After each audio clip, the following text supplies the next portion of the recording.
पीछे। मेरी इस कविता में कवि ने घड़ी की इन्हीं अवस्थाओं को देश की स्थिति से जोड़कर बताया है। तो मेरी कविता कुछ इस प्रकार से है। शहर के नामी मॉल के खूबसूरत शोरूम में लगे पोस्टर पर नजर पड़ी, 5 लाख की घड़ी देखकर आंखें हो गई बड़ी।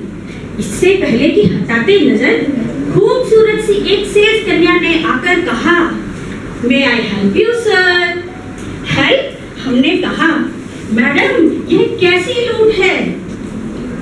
अपने रेशमी बालों पर हाथ फिराते मैडम बोली, सिर्फ आज के लिए इस शानदार घड़ी पर 5% की छूट है। हमने कहा, वाह ऑफर धमाकेदार है, सही घड़ी पर आए हैं, हम ही इसके हकदार हैं। जरा दिखलाइए इस घड़ी में क्या है खास, यह भी बताइए। इतना सुनते ही मैडम मुस्कुराने लगी, कैलकुलेटर से शुरू हुई और कंप्यूटर तक के रोल गिनाने लगी। हमने पूछा, मैडम ये घड़ी है या घंटा घर? पहले ये बताइए क्या ये समय दिखाती है? मैडम ने ऊपर से नीचे तक देखा और बोली, समय तो 50 रुपए में मिलने वाली लोकल घड़ियां भी बताती हैं, लेकिन यह घड़ी आपका समय दूसरों को बताती है। हमने फौरन मैडम से पूछा, तो फिर यह घड़ी हमारे कैसे काम आती है? मैडम बोली, आप जिस देश में भी जाइए वहाँ के समय में यह ऑटोमेटिक ढल जाती है। हमने कहा, मैडम आम आदमी तो कब से समय के हिसाब से ढल रहा है, फिर भी बाजार में उसका मूल्य उसका भाव आम ही चल रहा है। आम आदमी की बात सुनते ही मैडम जोश में आई, घड़ी वापस हाथ में उठाई और बोली, जब लेनी ही नहीं तो किस बात की सफाई? हमने कहा, मैडम आम को घड़ियों का क्या काम, आम का तो घड़ियां ही तय करती है नाम। मुख्य द्वार पर लगी एक घड़ी पर कब से बजे हैं 12, देश में महंगाई का भी यही है नजारा। समय से घंटों पीछे चल रही घड़ियां देश की प्रगति की रफ्तार बता रही हैं। वर्षों से बिना सुई के ही चल रही घड़ियां देश का आर्थिक पतन दिखा रही हैं। सबसे पुरानी एक घड़ी पर तो मिनट वाली सुई ही नहीं है। लोकतंत्र में आम आदमी की जगह कभी हुई ही नहीं है। भ्रष्टाचार और आतंकी घड़ियों के कांटे तो समय से भी आगे चल रहे हैं। आम आदमियों को जगाने वाली घड़ियों के अलार्म अब खुद ही सो गए हैं। मैडम बड़ी समस्या है, सिस्टम बदहाल है। अब तो कुछ ही घड़ियां बताती है समय, बाकी बताती देश का हाल है। जरूरत है एक ऐसी घड़ी बनाई जाए, प्रलय से पहले जिसका अलार्म बज जाए, आदमी को आदमी की कदर हो जाए और यह देश फिर से सोने की चिड़िया कहलाए।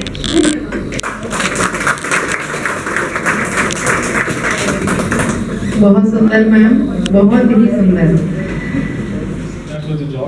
तो thank you once again and निर्णायक मंडल को मैं धन्यवाद देता हूँ कि उन्होंने टाइम निकाला, बड़ा सीरियस टाइम होता सबके लिए, और धन्यवाद सर आने के लिए।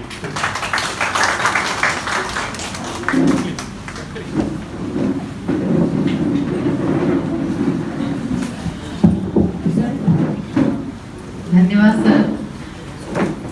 प्रतियोगिता होती है और अंत में यही बोला जाता है ये प्रतियोगिता नहीं है। परेशान मत हो, दुखी मत हो, फर्स्ट सेकंड कोई मायने नहीं रखता। तो हम सभी को अपना परिणाम जानने की इच्छा होगी और परिणाम बताने के लिए मैं सर आपको आमंत्रित करती हूँ, जोशी सर को, कि आए और आज का परिणाम की घोषणा करें सर।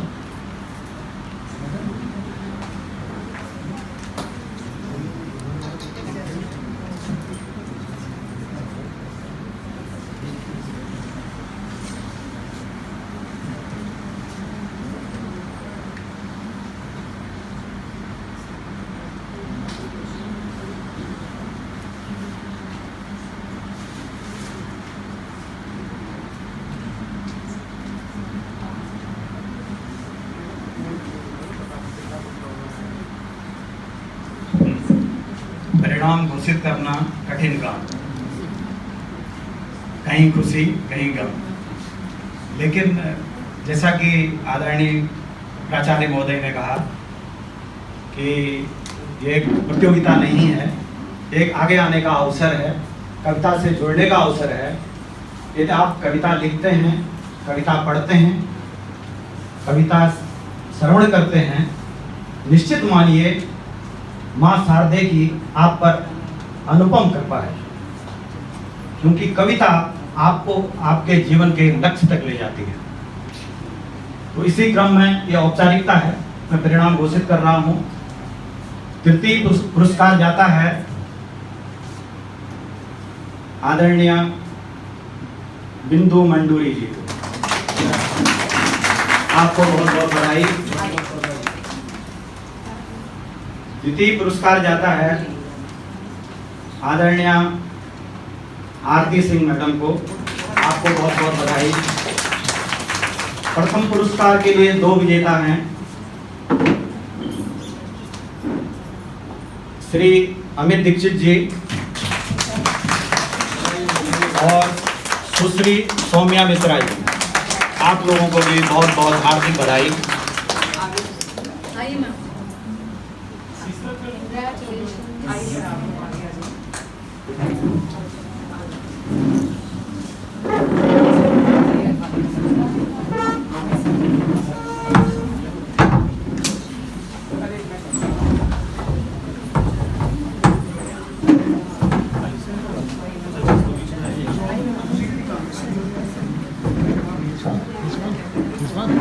फोटो ले लेगा मैं वीडियो बना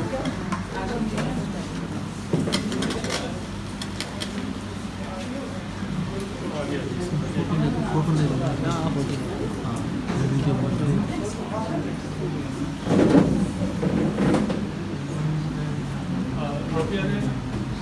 संचालक महोदय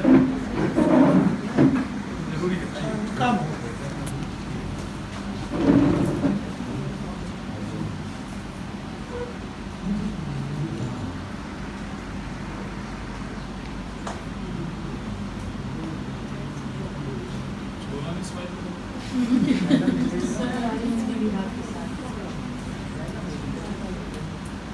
अलका मैम, नीता मैम,